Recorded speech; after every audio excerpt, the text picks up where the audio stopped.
Welcome to the podcast Selling Real Estate with Kelly Cook, where we will discuss the latest and most relevant business strategies to help you do one thing extremely well: sell more homes. We'll discuss everything from business planning to lead generation and conversion to past client customer service and everything in between. Join us for authentic conversations and nuts and bolts takeaways you can implement into your business today. And now, Selling Real Estate with Kelly Cook.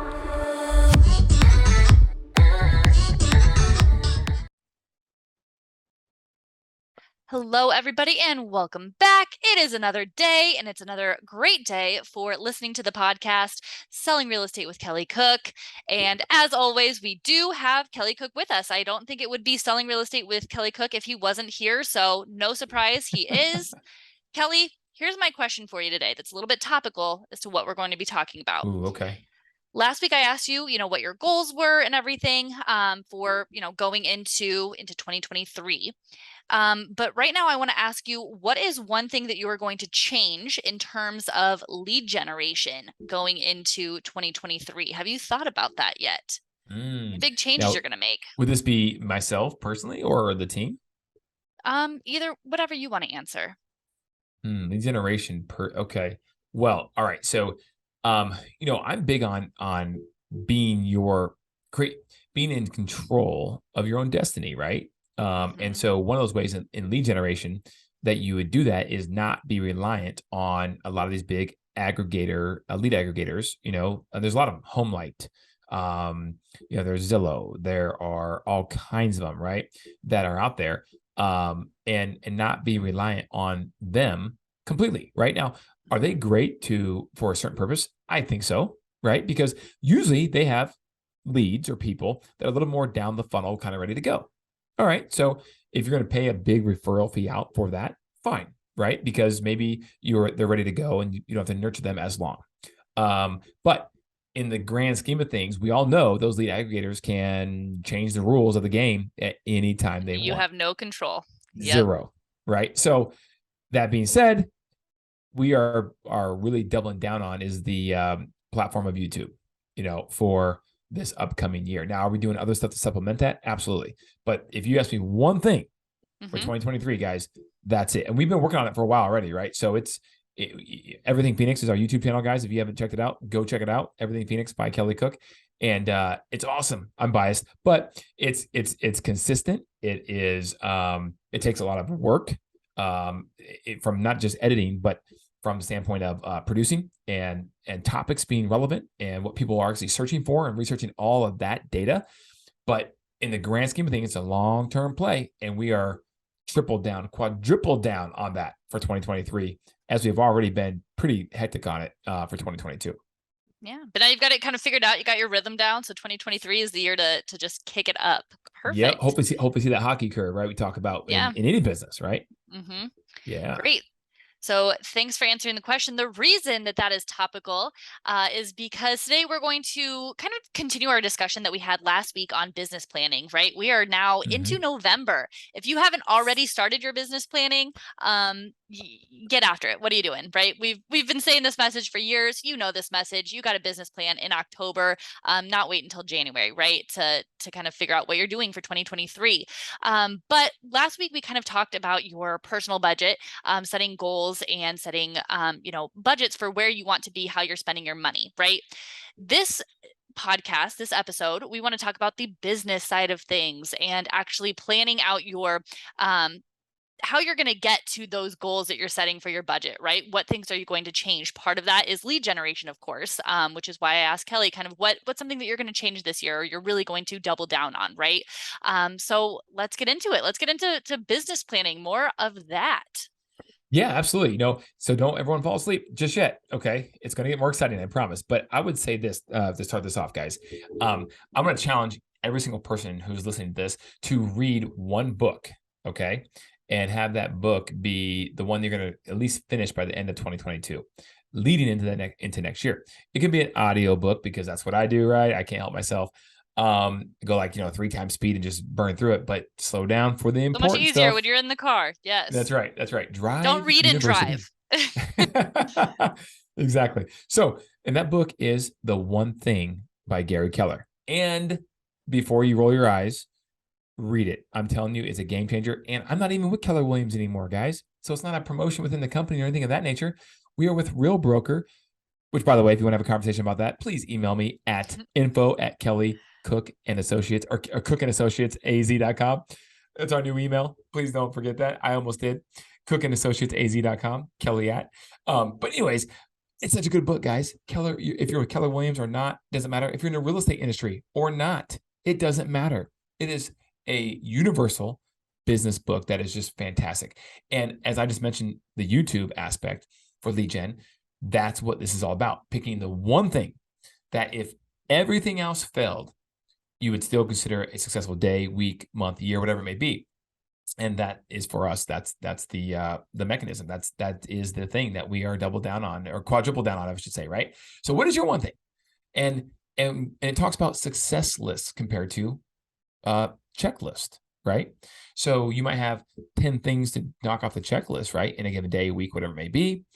But what's the success list? Meaning, when you make a checklist, you should relook at it, and then you should reprioritize that checklist to be the success list. So maybe number 7 on the thing of 10 things to do of the checklist is actually the most important. But what we typically do is we typically start with the easiest thing first. We check it off. Second easiest thing, check it off, and so on and so forth. But the one thing that needed to get done that day to make it really a successful day, that was the most important thing, that maybe it was a bigger project or whatever it was, took more thought, was number 7. And that never got done because you only got the first 5 things on that list done that day because you ran out of time. So that didn't mean you were inefficient that day.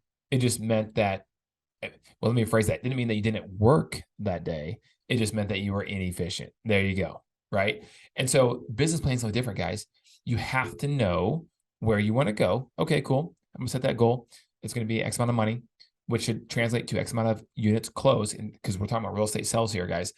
But, what's the one thing that's going to get you there? Now, we all know leads and lead gen levers, we call them, right, will help you get there. Okay, we all know that.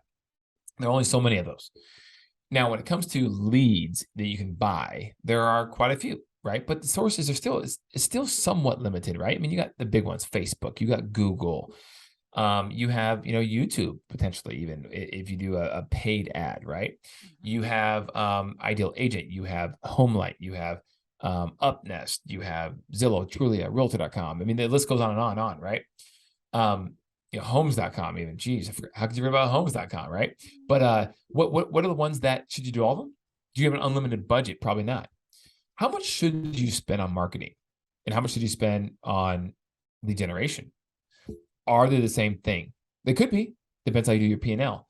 Let me back up a second. Do you even have a P&L? That's a first start, right? I remember, so I got advice from somebody a long time ago when I was trying to decide if I wanted to buy something that would, as a business expense, right? That would hopefully eventually be an investment to kick off additional business. And the gentleman who did it said, I go, what do you think? And he's like, I don't know. What's your P&L say? Like it was, and ever since then, it's been my mantra, right? So simple. So simple. If your P&L, if you know what should be the expenses you're allocating for a certain thing on your P&L, should be, then you just go to your P&L and say, do I have room in it or do I not?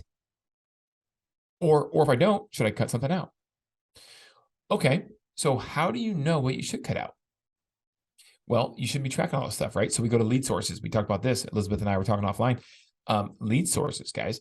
That's literally not everything. That's a big chunk, right, of your business and how you're going to project future business. So you should be able to track how much you spend for each lead source, and you should be able to track what your closing ratio is for each lead source. Now, maybe some lead sources provide an average closing price or a commission amount that's larger than others. Okay, that's very possible. But what's the flat out ROI when you do that little thing called a division sign? What is that? And everything, guys, everything I look at that's worthwhile should have at least a 3-to-1 return. Otherwise, cut it. Cut it. It's not working. Now, you do need to give yourself about 6 months for most lead sources. Maybe not all of them, but most of them. Okay, general rule of thumb. But after 6 months, you don't have a 3-to-1 return or a potential 3-to-1 return, meaning you have some deals in escrow that just haven't closed yet. Then you need to seriously consider cutting it and trying something else. Or Maybe not. Maybe taking your best lead source, because you know what it is, because you have the metrics, and doubling down on that, right? Putting more effort, energy, whatever it may be, time into that, because that's what's actually feeding you. It's And if working you for you. don't, well, yeah, and if you don't keep your metrics, how would you ever know? And then you're just kind of like, a bad business out there that's just getting lucky, maybe because the market's good. Oh, but the market's not so great right now. So now is the time you need to have all that stuff, so you know where to, because your funds are going to be limited. In fact, your funds are probably going down from where they were last year. That's the case for most real estate professionals, right? This year, because the market's just not as good. Less transactions, right? In 2022, the back half of 2022 here. So you're probably making less. Does that mean when the market goes down, you just contract and you stop spending money on everything? No, not at all. Then you're not going to make more money. Exactly. But you know what, guys, we do all the time. You know how I know that? Because look at investors, right? Forget real estate for a second. It could be stocks and bonds, it could be whatever, right? But all of a sudden the stock market goes down 20%, everyone sells. Why? Right? Or it goes down 20%, kind of flat lines, and it kind of stays on there, but no one else buys back in. You understand these things are cyclical, correct? Including your real estate sales business, because it's tied to the housing market, which we all know, investor or not, is cyclical. So it's taking the emotion out of it. And because we're all emotional human beings, that's where a coach or a mentor really can come into play to help, right? Because they will put you back on the straight and narrow. You'll get all haywire, you look at the shiny objects and get all emotional about something, right? And then all of a sudden they go, like that gentleman I talked about, what's your P&L say? And I'm like, oh, I didn't even look at it. It just, it's 600 more Trying bucks to a make month. So, decisions based right. purely on just emotion at that point without looking at any of the data. Yeah. Yeah. I don't want to spend extra money. It just feels like a lot of money. And so I don't know if I should do it. Well, that means nothing, right? It's data over drama, facts over fiction. And it's funny how home buyers right now, who, by the way, aren't even looking necessarily for an investment, or they shouldn't be, they're just looking for a house to live in for themselves. They're just looking to buy that house. Well, if you are, there's always going to be a reason not to buy, guys. You need to tell your clients this, right? You really do, because think about this. I'm going to wait because rates are high, and you just can't convince them otherwise. Okay. And they're waiting. Now, at some point in the future, rates start to go down. So when that first rate drop is 25 basis points, right? What does that mean? Do they buy now because they had the first drop? Or would that same person go, yeah, but the next time the Fed meets, they might reduce it another 25 basis points. And I'm going to wait for that one. And then it could be 50 basis points. And you're always trying to time the top or the bottom. And you can't. No one can. Nobody can. So you have to just get in the game and let these assets, these investments work over time. 10 years, 20 years, whatever it may be. And that's how you make it. Are there people who get rich quick overnight? Of course there are, and there always will be. But that is it's like literally lottery winners, right? It's like literally winning the lottery. And is there one of those every, I don't know how it is, every 3 or 4 months? Probably. But that's it. Yeah, I think you're still more likely to get struck by lightning than to win the lottery. Exactly. So, I mean, exactly. And use that as you will. 100%. And if you want the actual stats on that, then there's another book called The Compound Effect, which anyone who's especially younger, I mean, you could be 50 and you get a boatload of value out of it, right? But if you're like 20 or 25 or 30, you need to go read that book like tonight. Like don't even wait, because if that doesn't shake you to your core and go, wow, I've been given this gift of time and what I can do with it with just a little bit over time with consistency, living off that extra lack of $50 a month, what that will do for you over 20 years, 30 years is absolutely incredible. Incredible.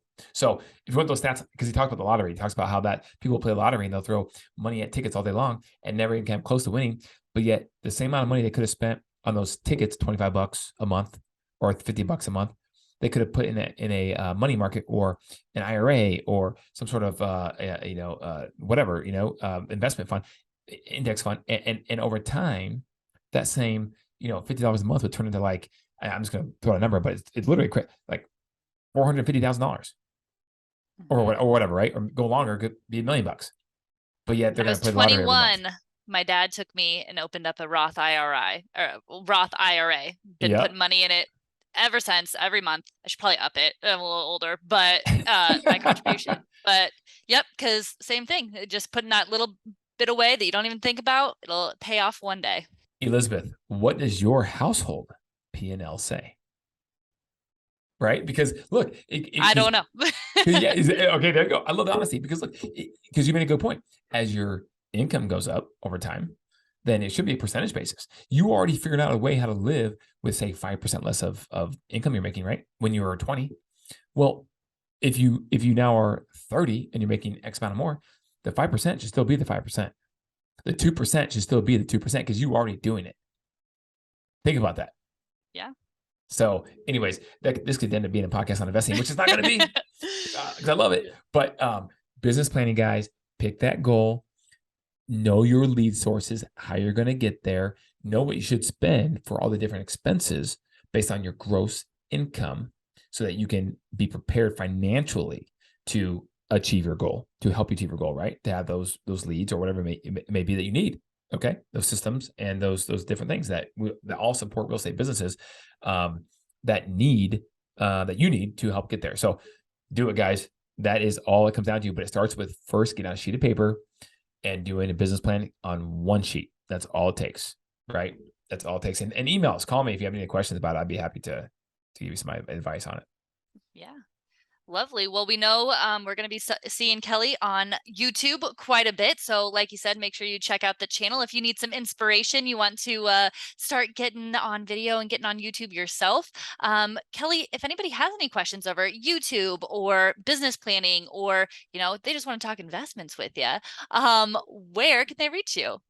Great question. Absolutely. The email correctly, right? Yeah, Which don't I said forget. earlier, but it's going to be the same. It's info or Kelly, either one, at cookandassociatesaz.com or 480-227-2028. Call or text. Same phone number. So we've got that down. Perfect. And if one of your business goals for 2023 that you are planning on, you've already got written down, or you will shortly be writing in your business plan, is to start recruiting and building out a real estate team, go to buildyourrealestateteam.com. Kelly will help you out there as well. He's put down some great things that he's learned over his process so that you can not make his mistakes and start with a leg up in that side of things. But other than that, that's all we got for you guys. We will be back next week. Kelly, thank you so much. Awesome. Thanks, Elizabeth. Make it a great day, guys.